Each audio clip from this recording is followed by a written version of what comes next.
बच्चे के साथ नदी किनारे पानी पी रही थी। तभी एक खतरनाक भेड़िए की नजर उस नन्हे हिरण पर पड़ती है। भेड़िया मन में सोचते हुए, आज मेरा दिन है, इस छोटे हिरण को शिकार बनाने का यह सुनहरा मौका है। भेड़िया धीरे धीरे पुल की ओर बढ़ने लगा। हिरनी डरते हुए, अरे वह देखो, भेड़िया मेरे बच्चे की तरफ आ रहा है, वह तो आज इसका शिकार कर ही लेगा। लेकिन शेर कहाँ है? मैंने उसे कितनी बार कहा था कि यह जोखिम मैं नहीं उठा सकती, लेकिन उसने मेरी बात नहीं मानी। अब क्या होगा?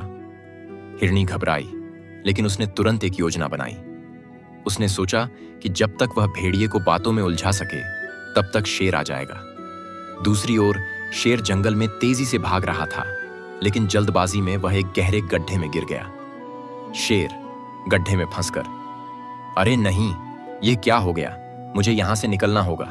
अगर मैं समय पर नहीं पहुंचा तो हिरनी और उसके बच्चे की जान खतरे में पड़ जाएगी। कोई है? कोई मेरी मदद करो। इधर हिरनी भेड़िए के सामने आ गई और उसे रोक लिया। हिरनी, रुको भेड़िए, कहां जा रहे हो? क्यों अपनी मौत को बुलावा देना चाहते हो? देखो, अगर तुम अभी यहां से चले जाओ तो तुम्हारे लिए अच्छा रहेगा। अगर तुम मेरी बात मान लोगे तो फायदे में रहोगे। भेड़िया हंसते हुए, हाँ हाँ, अरे वाह, उस दिन तो मुझे धमकी दे रही थी और आज ज्ञान बांट रही हो। जंगल में सबसे ज्यादा होशियार तो तुम ही हो और बाकी सब जानवर मूर्ख हैं। बताओ, सही कह रहा हूं ना? हिरनी डर के मारे कांपने लगी। तभी जंगल का बलशाली भालू वहां आ पहुंचा। भालू हमेशा सही का साथ देता था और जंगल में न्यायप्रिय माना जाता था।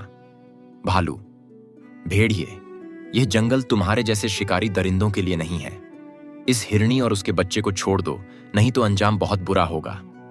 भेड़िया भालू को देखकर थोड़ा घबरा गया, लेकिन फिर भी अपने घमंड में बोल उठा। भेड़िया, हाँ हाँ भालू, तुम बीच में मत पड़ो, मैं आज इस हिरण के बच्चे को नहीं छोड़ूंगा। तभी गड्ढे में फंसा शेर जोर जोर से दहाड़ने लगा। भालू ने तुरंत समझ लिया कि उसे बचाना होगा। भालू सोचते हुए, अगर मैं शेर को गड्ढे से निकाल दूं तो वह भेड़िए को सबक सिखा सकता है। भालू ने अपनी पूरी ताकत लगाकर शेर को गड्ढे से बाहर निकाला। शेर जैसे ही बाहर निकला, उसने पूरी ताकत से दहाड़ मारी, जिससे जंगल कांप उठा। शेर, भेड़िए, अब तुम्हारी खैर नहीं। तुमने इस जंगल के नियमों को तोड़ा है, अब इसकी सजा तुम्हें मिलेगी।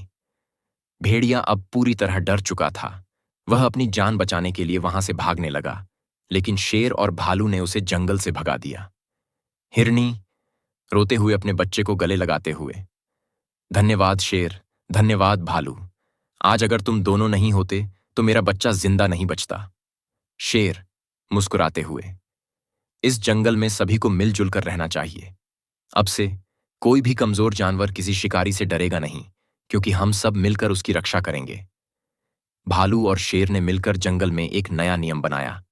अब कोई भी शिकारी किसी कमजोर जानवर पर हमला नहीं करेगा, और अगर करेगा तो पूरा जंगल उसके खिलाफ खड़ा होगा। इस तरह हिरनी और उसका बच्चा सुरक्षित रहे और जंगल में फिर से शांति लौट आई। सीख, एकता में शक्ति होती है। अगर हम सब मिलकर बुराई का सामना करें तो कोई भी हमें हरा नहीं सकता।